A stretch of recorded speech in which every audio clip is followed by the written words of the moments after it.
Honestly, it has been forever since I wanted to film this episode. Last month I went to Ukraine for Easter and I came back with this.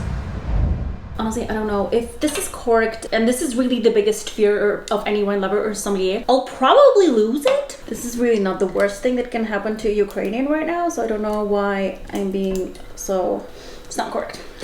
Kind of shorty corky. Anyway, my brother got this bottle from the hero of the picture himself, Serhiy Nishinsky, who is a volunteer. Really like a tiny moment captured after Russia launched the full-scale invasion in 2022, and this was at a border crossing during the evacuation of children. So the Colonist winery selects this picture as an exclusive label, and it is dedicated to the heroic Ukrainian defenders. The limited amount of bottles is then available for purchase at an auction which was organized by Serhiy charity Help Heroes of Ukraine. And okay, some bottles or lots are actually signed by the living legend himself, our General Zaluzhny. And you know, one bottle apparently went for $20,000.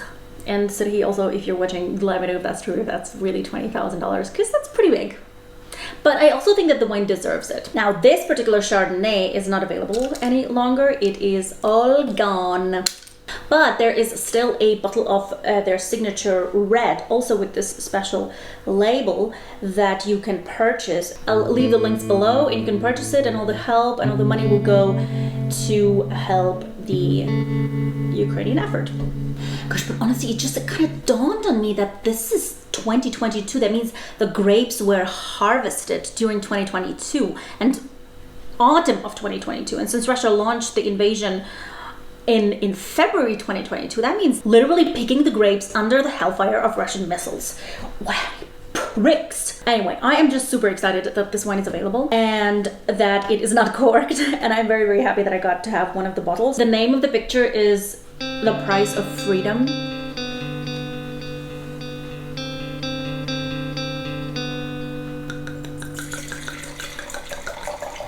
Ooh, love the color. Okay, let's give it a moment to breathe. It smells super nice. Anyway, let me break this down why this one is so special, apart from the label and the vintage that it was produced in. So we're in the southernmost Ukraine. Politically, we're still in the boundaries of the Odessa region or oblast, but from a very cultural standpoint, we are in the region of Black Sea. There's a PGI, which is called Prидunayska Bessarabia. I know, don't cry about it. To most of the wine lovers, is just known as Bessarabia, and this is really one of the most renowned regions in Ukraine. This is where you find the oldest wineries in Ukraine, apart from Crimea also. But there's a very small PDO which is called Yalpuch, and the scenery there is dude. There's a really very unique ecosphere. So the vines are planted so they can face the Ukraine's biggest freshwater lake, which is called Yalpuch, hence the PDO. And this is important because our lake, this huge body of water, is going to reflect the light and create this extra warmth into the vineyard and aid ripening beautiful, healthy, ripe berries. That's exactly what we need. Then to your east, you have the Black Sea. So the landscape there is predominantly flat, and it's also quite windy. You know, the kind of wind coming from the sea, from the Black Sea. And this is also good. We actually love that very much. So the wind is going to swipe off all of the unnecessary humidity, and that would create very healthy conditions, preventing moisture settling into the berries and then preventing rot. Also, if it's super windy, constantly super windy, our berries are going to become much more concentrated. The wind is going to blow and increase the transpiration of the berry. It will reduce the water content inside of the berry and thus concentrate the flavors, which is also, I mean, we love that. Exactly what we need for high quality wine. Okay, next, soils. You know how Ukraine is famous for this black soil? We call it Chornozem. Bruh. Really fertile soils, and they are wonderful for crops like, like potatoes, corn, veggies, beets. But for vine, not so much. Okay, why? The black soil is really fertile. Literally anything can grow there. But for the wine, we're looking for the soils which are less fertile, which are preferably not fertile at all. If you have fertile soils, that's fine. You're gonna have much more berries, so higher yields, but then your quality will most probably suffer. Ideally, we want to have low yields, we want to have fewer number of berries, but we want them of a very high quality. And that's exactly what we have here. You have limestone, you have some silt, and you have some loam as well, which are all considered to be pretty great for viticulture. So in total, what are the yields that we have here? 23 hectoliters per hectare. Because that is very tiny. Just to give you a comparison, Pinot Grigio in Italy can go as high as 100 hectoliters per hectare. Okay.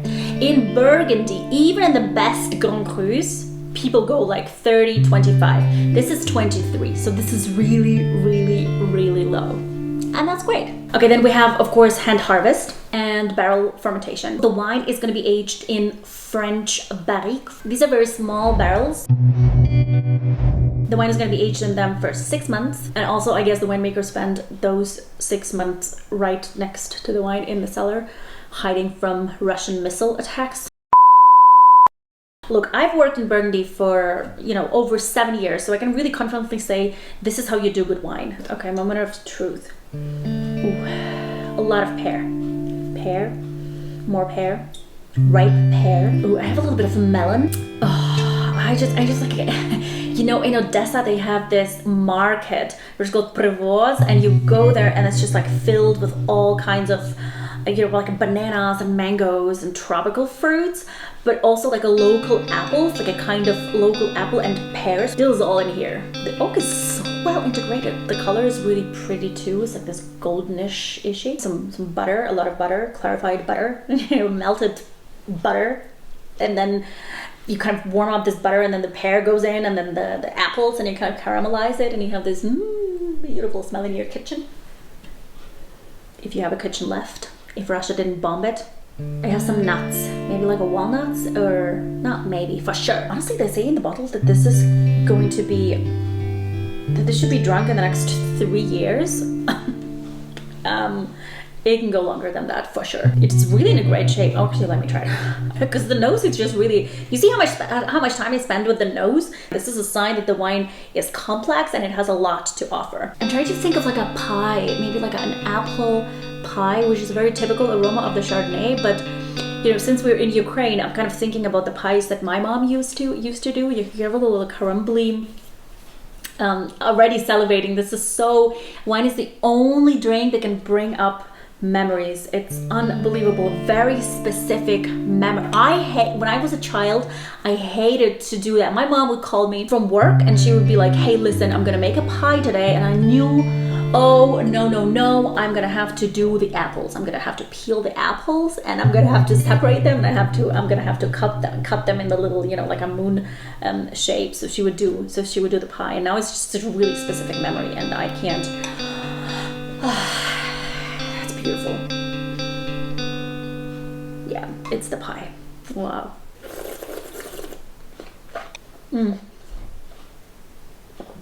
Honestly, I'm gonna get emotional, I think. Sorry. Oh, it's really good. Just delicious. Oh, God. Wow. Guys, it's really good. It's very rich. It's long, it's vibrant, it's really creamy, beautiful acidity. It's very bright.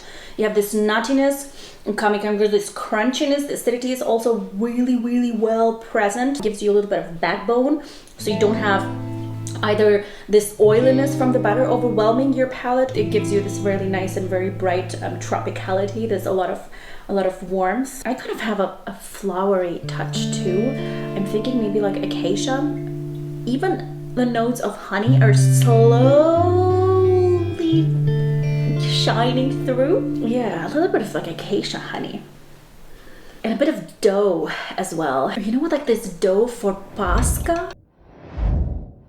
You have this sweet kind of a lot of egg yolk. The dough in the end, it looks really yellow from this egg yolk. And this, you make it once a year in Ukraine for Easter. This is a special bread which is called Pascha, and this is what it smells like. It gives you this, freshly baked Pascha. thank you for watching, guys. And big thanks to Serhi for creating this lot, and big thanks to the Colonist winery, of course, for creating this beautiful wine.